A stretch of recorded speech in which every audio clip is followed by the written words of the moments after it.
Today I will be making a replica, scale replica of the sword from the movie Edge of Tomorrow. Here it is, I'm drawing in a DXF program, and I am in ViaCAD right now. I'm going to import it into SheetCam. That's the cut path you're seeing right now, the actual cut profile with the edge offset, kerf width, lead ins, lead outs, all that pertinent information. Here's me reviewing the actual code that's going to go into the machine. This is actually G code. I go through and look at it and check a few things. It's a habit I have to manually review the code rather than just putting the zip drive in the machine and going for it. So I kind of review the code, look over that, and I'm cutting it out of some steel plate here. As you can see, this is a recycled saw blade. I've had this metal tested. It is actually a 4140 alloy. You can harden this, and I considered hardening this edge of this blade. 4140 will actually through harden too, but uh, I didn't harden the edge of this blade. I did put an edge on it, however, it was very sharp. I actually accidentally cut myself a few times handling it, but this is the blade. It's about 42 inches long, I think, 41 inches long overall, and this is 0.187 thick, something like that. It's about 3/16 of an inch thick. This blade is. In the movie, it is from a helicopter blade, which would have been probably it looks like carbon fiber with some type of metallic edge in the movie. But I actually considered getting a helicopter tail rotor blade and making a sword out of it, but I had the steel plate, and this is kind of what I went with. Now I'm cutting out the blade grips, or where it transitions down in the hilt in this case. This will actually clamp to the blade. There'll be two of them. There'll be some bolts that go through there with some special little washers. This is the handle. I made the handle significantly longer than in the movie because I want to actually be able to wield this and swing it and test it. So this is 1.5 inch diameter, 4130 chromoly tubing. It's 13 inches long, and it has a 0.090 wall thickness, so 90 thousandths wall thickness. And those were the blade grips. Now I'm machining this handle here so I can weld through these holes, these rectangular slots, and weld the blade grip, quote unquote, to the attachment point. So I'm kind of cutting these slots. This will actually nest up and lock into those two kind of plates that sandwich on either side of the base of the blade. And so that's what I'm doing here. I'm running a little, I think this is a 3/16 4 flute end mill. I'm running at a modest speed. I'm just cutting out these slots. You can see the thickness of the tubing here. It's about 90 thousandths, just under 1/10 of an inch. And I did, this wasn't too precise. I did make some initial marks, but the tolerances I'm dealing with on this part are just generous. So those are these slots I've cut. Now I'm going to rosette weld through those holes, and that will lock those parts together. Now I just have these are temporary little pieces of all thread that are holding this together. I'll have some actual cap head cap head bolts, and some metal lock washers when I finish the part. So I'm just working on the handle. I'm just doing some tacks initially just to get this fit up, and then make sure it's not off at an angle, or not in line with the blade. So after that's done, I'm actually weld all the way through those holes and weld them shut, and then I grind them back flush. And that's what I'm doing here.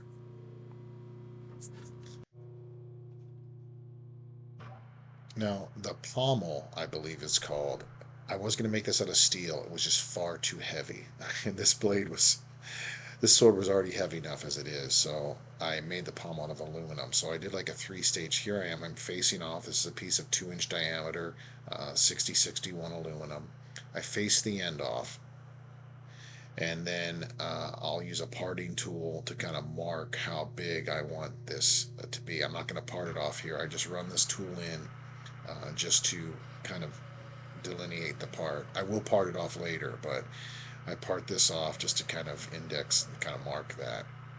And I kind of cut in a little bit to kind of profile that edge. It's a very narrow cutting tool, that parting tool, but a spot drill on the end. I'm being careful here. This is a little bit, I almost should have used a steady rest. This is a little bit more overhang than what I should, but my lathe spindle bore is only 1.5 inches, so I couldn't recess this 2-inch diameter material any further into the headstock. But so I'm finishing off with, this is the tap drill size for a half inch by 13 threads per inch, and I'm going to be tapping this part. I'm going to tap it by hand, but I drill all the way through this part. And I run these, I tap this part while it's still in the lathe.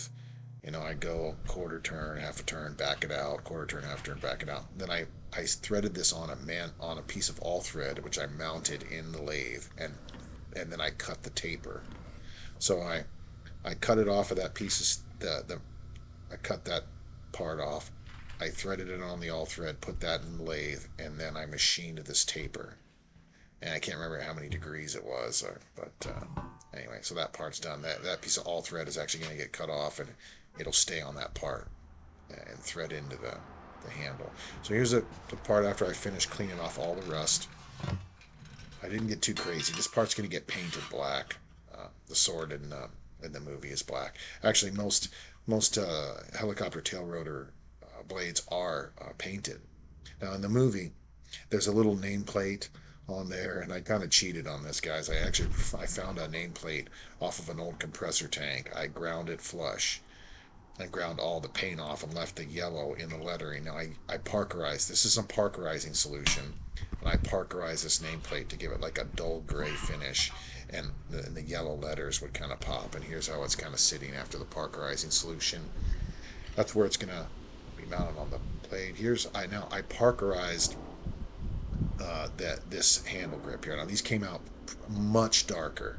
I left them in longer. I did a little bit better of a prep on those. And here's the pommel. It's threaded in to the end, and so that's kind of the handle there. And here's, I taped up. I did grinded edge on this.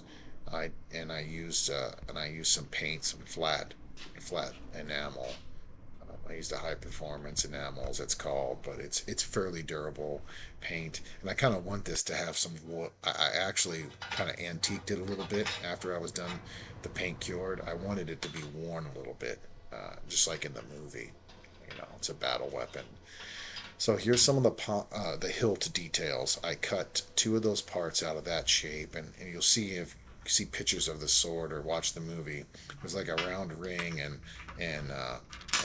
part of the pommel. Now these are the fasteners I use. These are cap head bolts, and then I ground a little relief in these washers. And if you take a look at the shots, actual pictures of the prop, it has these shaped washers on it.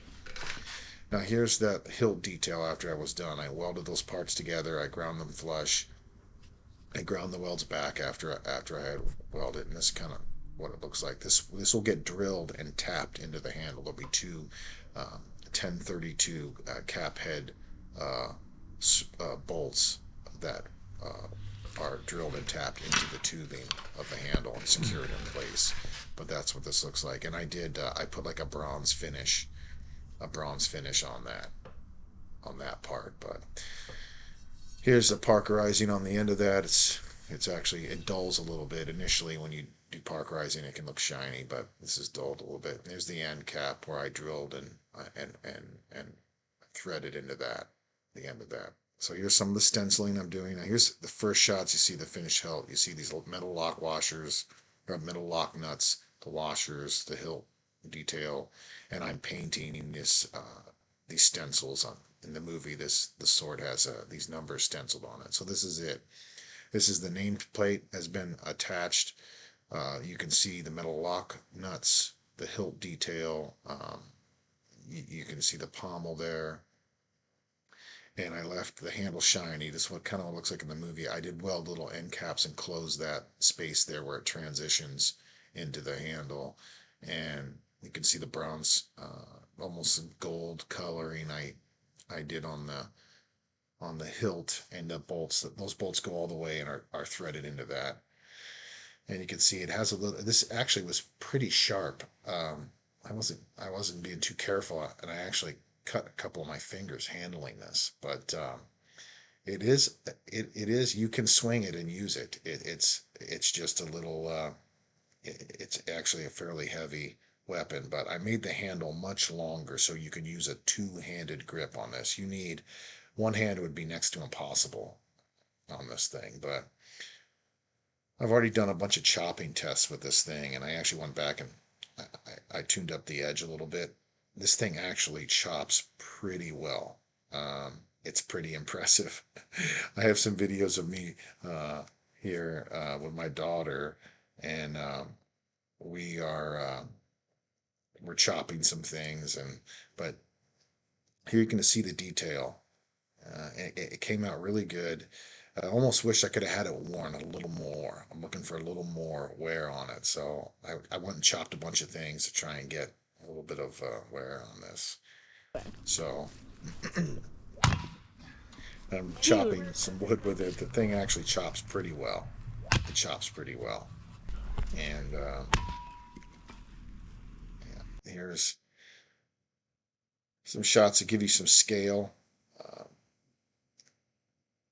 it's a pretty long weapon, but it's not too unwieldy. It's actually excellent chopping. You could probably use this to chop firewood. It's got some heft to it, and it definitely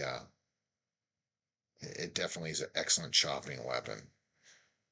And so here's some more shots. I kind of reutilized a little bit of the footage, but you guys can just take a look at this. The details came out great. It almost needs a little more antiquing and wear, but the nameplate was parkerized. The little blade grip uh, came out really good. The handles are very tight and rigid. I like the coloring on that. It almost looks like it's been subjected to some heat or something. Um, and I love the washer detail, just like the one in the prop. It just came out perfect, in my opinion. It's so close. Only thing closer would be to actually get a real helicopter tail rotor blade. Well, thanks, guys. I appreciate your time on this. See you next time.